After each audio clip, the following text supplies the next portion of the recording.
Hi friends, അത് നമ്മൾ തുറന്നിരിക്കുകയാണ്. ഈ ബോക്സിലാണ് നമ്മൾ ഇത് തുറന്നു.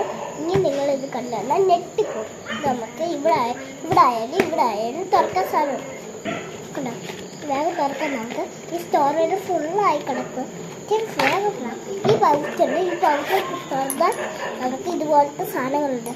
ഫസ്റ്റ് കണ്ണാടി, സെക്കൻഡ് ഇങ്ങനത്തെ ഒരു നോട്ട്, അത് കഴിഞ്ഞ് കണ്ണാടി തുറക്കുന്ന ഈ ചൗവല്. Thank you. ഐ ആം സ്റ്റോബീസേ. കണ്ണാടി വെച്ച് കാണിക്കാൻ വേണം. ഇതിപ്പോൾ സ്റ്റോറേജ് ഫുള്ളാവും തോന്നുന്നു. അമ്മ വേഗം എടുത്തു അമ്മ. നമ്മൾ കണ്ണാടി പുറത്തെടുത്തു. ഞാൻ വെച്ച് കാണിക്കാം. നമ്മുടെ ഈ കണ്ണാടിയാണ് ഈ ഗ്ലാസ്സിൽ ആകുമ്പോൾ ഇങ്ങനെ തുടയ്ക്കാൻ ഉണ്ട്. ലൈക്ക് ചെയ്യണം, ചാനൽ ചെയ്യാൻ മറക്കല്ലേ. എൻ്റെ വീട് നക്ഷത്ര സി അരുൺ LKG MG.